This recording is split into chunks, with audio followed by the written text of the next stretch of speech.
ஹிந்திக்கார மக்களையும் நம்மளுடைய மக்களையும் மோத விடுவது திட்டமிட்ட செயலாக இருக்குது.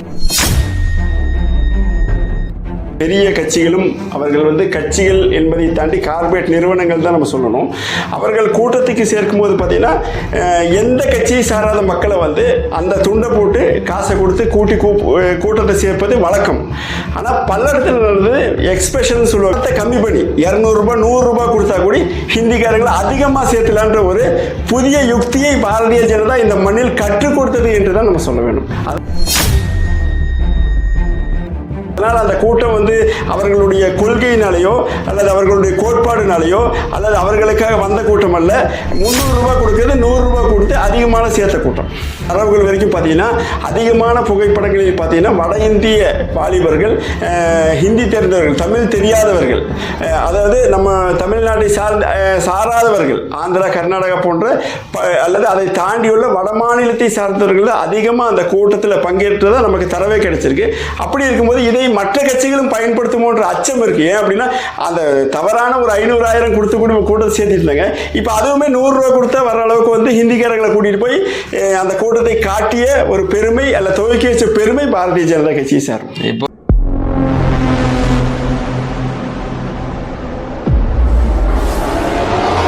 ஒட்டுமொத்த இந்தியர்கள் நம்ம சொல்கிறோம். ஆனால் வட இந்தியர்கள், நம்ம தமிழர்கள், இல்லை ஆந்திரக்காரங்க, கர்நாடகக்காரங்க, கேரளாக்காரங்க சொல்லி ஒரு தொழில் செய்யக்கூடிய இந்த மக்களிடையே பிரிவினைகளை தூண்டி கலவரங்களை தூண்டி விடுவது மட்டும்தான் மறைமுக அரசியலாக இருக்குதே தவிர இதில் உண்மை இல்லை.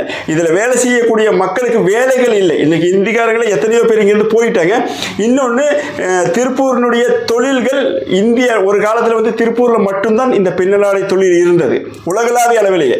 இன்றைக்கி திருப்பூரினுடைய தொழில்கள் இந்திய அளவில் பல மாநிலங்கள் பரவி விட்டன. அது கூட பார்த்தீங்கன்னா இன்றைக்கி இந்திக்காரங்க இன்னும் கொஞ்ச நாள் திருப்பூரில் இருக்க மாட்டாங்க. நம்ம ஆட்கள் தான் இந்திய அளவில் போய் வேலை செய்யக்கூடிய சூழ்நிலை வரும். அந்த அளவிற்கு வெஸ்ட் பெங்கால் உட்பட, பீகார் உட்பட, ஒரிசா உட்பட பல மாநிலங்களில், மகாராஷ்டிரா, குஜராத் என பல மாநிலங்களில் இந்த பின்னலாடை நிறுவனங்கள் அதிக அளவில் ஆரம்பிக்கப்பட்டு விட்டார்கள் என்பதுதான் நிதர்சனமான உண்மை.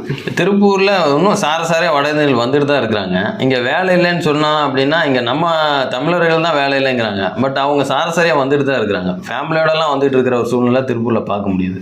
இது எப்படி இல்லை, அது கொரோனாக்கு முன்னாடி வரைக்கும் நீங்கள் சொன்ன சூழ்நிலை நிதர்சனமான உண்மை தான். இப்போ அந்த சூழ்நிலை இல்லை. ஏன் அப்படின்னா அவர்களுக்கு அவர்களே அதை சொல்லுவாங்களே, திட்டமிட்ட ஒரு என்ன சொல்கிறது, ஒரு தொழில்துறையினுடைய மிகப்பெரிய ஒரு சூழ்ச்சி, இந்த மிகப்பெரிய ஒரு ஆபத்தான சூழ்நிலைகளில் இந்திய அளவில் ஏற்படுத்திட்டாங்க. அதாவது நம்ம திருப்பூர் மட்டும்தான் இந்த பின்னலாடைக்கு ஸ்பெஷல்னு சொல்லி சாரசாரியாக வந்த காலங்களெல்லாம் மாற்றி இன்னைக்கு பார்த்தீங்கன்னா எல்லா இடத்துலையும் இந்த பின்னலாடை நிறுவனம் இருக்குது. ஒரு காலத்தில் திருப்பூரில் மட்டும்தான் ஆர்டர் இருக்கும். உலகளாவிய வணிகர்கள் திருப்பூர் மட்டும்தான் படையெடுத்து வருவாங்க. அதுக்கப்புறம் தான் வேற நாட்டுக்கே போவாங்க. இந்தியாவில் திருப்பூருக்கு மட்டும் வந்த சூழ்நிலையில் இன்னைக்கு வட மாநிலங்களில் நிறைய கம்பெனி புதுசாக ஆரம்பிச்சிருச்சு. அப்போ இன்னைக்கு பார்த்தீங்கன்னா இந்த வட இந்தியர்கள் சென்று கொண்டிருக்கிறார்கள். அதே போல நம்ம தொழிலை இங்கேருந்து அழித்து கொண்டிருக்கிறார்கள். இந்த திருப்பூரில் பார்த்தீங்கன்னா அதை சொன்ன ஜிஎஸ்டிக்கு அப்புறம் ஒரு பெரு முதலாளிகள் மட்டும்தான் வணிகம் செய்ய முடியும். சிறு குறு வணிகர்கள் முற்றிலும் அழிந்து அவர்களும் ஒரு தொழிலாளி. ஜிஎஸ்டியுடைய நோக்கமே சிறு குறு வணிகர்களை அழித்து பெரும் முதலாளிகள் மட்டுமே வேலை செய்ய வேண்டும். அந்த சிறு குறு வணிகர்கள் அனைவரும் பெரும் முதலாளிகளுக்கு கீழே வேலை பார்க்க வேண்டும் என்பது ஒரு மறைக்க முடியாத ஒரு மோசமான ஒரு விஷமத்தனமான உண்மை. இப்போ பஞ்சு பார்த்தீங்கன்னா திருப்பூர்ல இருந்து பங்களாதேஷ்க்கு ஏற்றுமதி செய்யறதா இருக்குது, பண்ணிக்கிட்டு இருக்கிறாங்க. பார்த்தா மறுபடியும் அங்கேருந்து இங்கே தான் வருது. பட் இங்கேருந்து ப்ரொடக்ஷன் பண்ணக்கூடிய பனியனு, டிஷர்ட், ஜட்டி எதாக இருந்தாலும் மறுபடியும் அங்கே தான் போகுது. அப்படி இருக்கும்போது இந்த பங்களாதேஷோடைய நுழைவு தான் அதிகமான பாதிப்புகள் திருப்பூருக்கு ஏற்படுதா அப்படிங்கிறது கேள்வியாக இருக்குது. இல்லை, இது முழுக்க மத்திய அரசு தான். அதாவது பார்த்தீங்கன்னா ஒரு நாட்டை ஒரு பாதுகாத்து அந்த தொழில் வளத்தில் சிறக்கக்கூடிய ஒரு ஆற்றல் மிக்க ஒரு செயலை செய்ய வேண்டியது பார்த்தீங்கன்னா நம்ம ஆண்டு கொண்டு இருக்கின்ற அரசுகள் தான் செய்ய வேணும். இப்போ இங்கேருந்து நேரடியாக இப்போ வேறு மாநிலத்துக்கு போகணுன்னா கூட ஐஜிஎஸ்டி போடணும், இன்டர்ஸ்டேட் ஜிஎஸ்டி போடணும். அப்போ எக்ஸ்போர்ட் பண்ணும்போது பார்த்தீங்கன்னா அவங்க நம்ம ஒரு நாட்டினுடைய கண்ட்ரோல் இல்லாமல் அங்கே போகாது. அப்போது ஒரு வணிகம் என்பது நம்மளுடைய நாட்டை முன்னேற்றுவதற்காக மட்டும்தான் இருக்கணும். மேக் இன் இந்தியா அப்படின்னு சொல்லி தான் 2014 பாரதிய ஜனதா கட்சி ஆட்சிக்கு வரும்போது மோடி அவர்களும் என்ன சொன்னாங்கன்னா, நம்ம எல்லாமே நம்ம நாட்டில் தயாரிப்போம்னு சொன்னாங்க.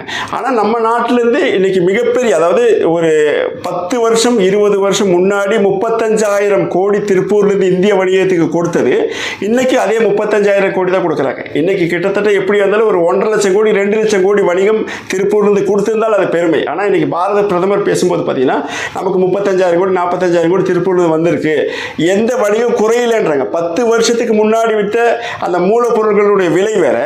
ஆனால் அன்னைக்கு 35,000 கோடி வணிகம் ஏற்றுமதி பண்ணி கொடுத்து சம்பாதிச்சு கொடுத்த திருப்பூரினுடைய சூழ்நிலை இன்றைக்கி அதே 35,000 கோடி தான்.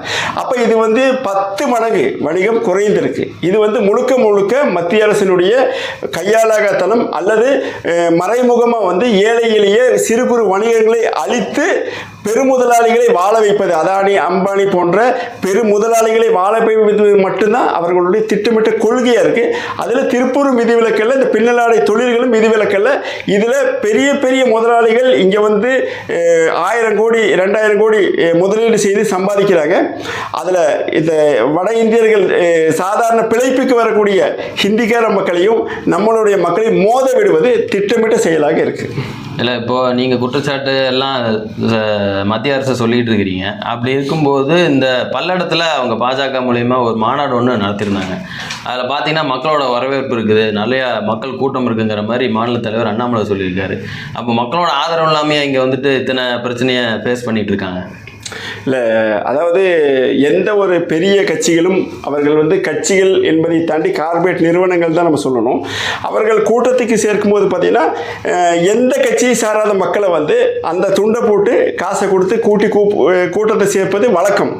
ஆனால் பல்லடத்தில் நடந்தது எக்ஸ்பிரஷன் சொல்லுவாங்க இல்லைங்களா, வழக்கத்திற்கு மாறாக இன்னும் அதிகமாக என்ன பண்ணியிருக்காங்கன்னு கேட்டிங்கன்னா, பல்லடத்தை அல்ல அதை சுற்றியுள்ள அல்ல தமிழகத்தில் உள்ள அந்த பகுதிகளிலிருந்து வரக்கூடிய மக்களை வரவழைக்காமல் இந்த ஆர்எஸ்எஸ்னுடைய சில கம்பெனிகள் இருக்கும் இல்லையா, இல்லை இந்துத்துவ கொள்கை கொண்ட கம்பெனிகளில் வேலை செய்யக்கூடிய நபர்களை அவர்களுடைய பாரதிய ஜனதா துண்டை அணிய வைத்து, ஏன்னா இப்போ இந்த கூட்டங்கள் சேர்க்கிறதுல கூட ஒரு விஷயம் இருக்குது. என்னன்னு கேட்டிங்கன்னா 500 ரூபாய் 1000 ரூபாய் கொடுத்து தான் கூட்டத்தை சேர்த்துவாங்க. அதுலேயுமே நீங்கள் ஒரு கேள்வி கேட்டது மாதிரி அந்த பணத்தை கம்மி பண்ணி 200 ரூபாய் 100 ரூபாய் கொடுத்தா கூட ஹிந்திக்காரங்களை அதிகமாக சேர்த்துலான்ற ஒரு புதிய யுக்தியை பாரதிய ஜனதா இந்த மண்ணில் கற்றுக் கொடுத்தது என்று தான் நம்ம சொல்ல வேண்டும். அதனால் அந்த கூட்டம் அவர்களுடைய கொள்கையினாலேயோ அல்லது அவர்களுடைய கோட்பாடுனாலேயோ அல்லது அவர்களுக்காக வந்த கூட்டம் அல்ல. 300 ரூபாய் கொடுக்கிறது 100 ரூபாய் கொடுத்து அதிகமான சேர்த்த கூட்டம். இப்போ கம்பெனியில் வேலை செய்கிறத விட அந்த கூட்டத்துக்கு வந்தால் நமக்கு வருமானம் இருக்குங்கிறதுனால வட இந்தியர்கள் வச்சு தான் முழுக்க முழுக்க அந்த கூட்டம் நடந்திருக்கு அப்படிங்கிறீங்க. நிச்சயமாக நம்ம பார்த்த வரைக்குமே நம்ம எடுத்த தரவுகள் வரைக்கும் பார்த்தீங்கன்னா அதிகமான புகைப்படங்களில் பார்த்தீங்கன்னா வட இந்திய வாலிபர்கள், ஹிந்தி தெரிந்தவர்கள், தமிழ் தெரியாதவர்கள், அதாவது நம்ம தமிழ்நாட்டை சாராதவர்கள், ஆந்திரா கர்நாடகா போன்ற அல்லது அதை தாண்டியுள்ள வட மாநிலத்தை சார்ந்தவர்கள் அதிகமாக அந்த கூட்டத்தில் பங்கேற்றதாக நமக்கு தரவே கிடைச்சிருக்கு. அப்படி இருக்கும்போது இதை மற்ற கட்சிகளும் பயன்படுத்தும் அச்சம் இருக்கு. ஏன் அப்படின்னா அந்த தவறான ஒரு 500,000 கொடுத்து கூட்டத்தை சேர்த்துட்டு இருந்தாங்க. இப்போ அதுவுமே 100 ரூபாய் கொடுத்தா வர அளவுக்கு ஹிந்திக்காரர்களை கூட்டிட்டு போய் அந்த கூட்டத்தை காட்டிய ஒரு பெருமை அல்ல துவக்கி வச்ச பெருமை பாரதிய ஜனதா கட்சியை சாரும். இப்போ இந்த வேலையெல்லாம் திண்டாட்ட இந்த நெருக்கடி திருப்பூர் மக்களுக்கு எப்போதான் ஒரு முடிவுக்கு வரும்? நிச்சயமாக 2024 பாராளுமன்ற தேர்தலில் ஜனநாயக சக்திகள் இந்திய ஜனநாயக கூட்டணியை வெற்றி பெற செய்தால், காங்கிரஸ் தலைமையிலான ஒரு ஆட்சி அமைந்தால் மட்டும்தான் இதற்கான ஒரு விடிவு. காங்கிரஸும் பழைய காலங்களில் செஞ்ச மாதிரி அந்த தவறான பொருளாதார கொள்கையை எடுத்து இந்த ஏழை எளிய மக்களுடைய வாழ்வில் ஒளியேற்றுவதை தடுக்கக்கூடாது. பழைய தவறுகளை சரி செய்து இன்னைக்கு எப்படி ஒரு ஜனநாயக கூட்டணியோடு இந்திய அளவில் உள்ள அரசியல் கட்சிகளோடு சமரசம் செய்து ஜனநாயகத்தை பாதுகாக்க பாடுபடுகிறதோ, அதே போன்று பல காலகட்டங்களில் பொருளாதார வீழ்ச்சி ஏற்பட்ட காலகட்டங்களில் அதை நிவர்த்தி செய்த ஒரு பெருமை காங்கிரஸ் கட்சிக்கு இருக்கு. ஆனால் பாரதிய ஜனதா கட்சிக்கு கருப்பு பணத்தை மீட்டு வருகிறோம் என்று சொன்னார்கள். அதன் பிறகு இன்னும் என்ன சொல்றது, இவிஎம் மிஷின் மூலமாக செய்யக்கூடிய மோசடிகள், இன்னும் பல வரலாறுகள், அவர்களுடைய வரலாறுகள் அத்தனையுமே பொய்கள். இதுவரை ஒரு கருப்பு பணத்தை கூட அந்த ரூபாய் நோட்டுகளை முடக்கினா இந்த மாதிரி கருப்பு பணம் மீட்டு வரும். ஒவ்வொரு வங்கி கணக்கிலும் 15 லட்சம் செலுத்தலாம் என செலுத்துறேன்னு சொன்னாங்கன்றதை அவங்க மறுக்கிறாங்க. செலுத்தலாம் அப்படின்னு சொன்னாங்க, அதுவும் அவங்க மறுத்தாங்க. இவிஎம் மிஷின் மூலமா நடக்கக்கூடிய மோசடிகளையும் அவர்கள் ஆதரிக்கிறார்கள். வாக்குச்சீட்டு முறைக்காக தொடர்ந்து எங்களை போன்ற ஜனநாயக அமைப்புகளும் தற்போது போராடி வருகிறோம். இன்னும் ஜிஎஸ்டி வந்தால் இன்னும் பொருளாதாரம் அதிகரிக்கும் என்று சொன்னார்கள். 10-15 வருடத்திற்கு முன்பு இழுத்து சென்றுள்ளார்கள். நம்மளுடைய ஒட்டுமொத்த இந்திய பொருளாதாரத்தை வந்து 15 வருடத்துக்கு முன்பு எவ்வளவு டர்ன் ஓவர் இருந்துச்சோ அந்த டர்ன் ஓவர் தான் அதுக்கு உதாரணம் நம்மளுடைய திருப்பூர். இந்த அளவிற்கு வந்து அவர்களுடைய மோசமான பொருளாதார கொள்கையினால தான் தற்போது நாடு சீரழிந்துள்ளது. 140 கோடி மக்களில் வெறும் 4 கோடி மக்கள் மட்டும்தான் அவர்களால் நல்லா இருப்பாங்க, அதுவும் பெருமுதலாளிகள். மீதி 136 கோடி மக்களும் இன்னைக்கு கண்ணீர் கடலில் தத்தளித்து கொண்டிருக்கிறார்கள். இதை துடைப்பதற்கான ஒரு மிகப்பெரிய ஒரு ஆயுதமாக இந்த 2024 தேர்தலை ஜனநாயக சக்திகள் பல சமரசம் செய்து பல யுக்திகளை வகுத்து வெற்றி பெற வேண்டும். இல்லை என்றால் இந்த நாட்டை காப்பாற்ற முடியாது. எந்த மாதிரி ஒரு கொடூரமான சூழ்நிலைக்கு செல்லும் என்பதை நம்மால் நினைத்து பார்க்க முடியாது என்பதை உணர்த்தது. கண்டிப்பாக கேட்ட கேள்விக்கு பொறுமையாக பதிலளித்த நன்றி. மிக்க நன்றி. வணக்கம்.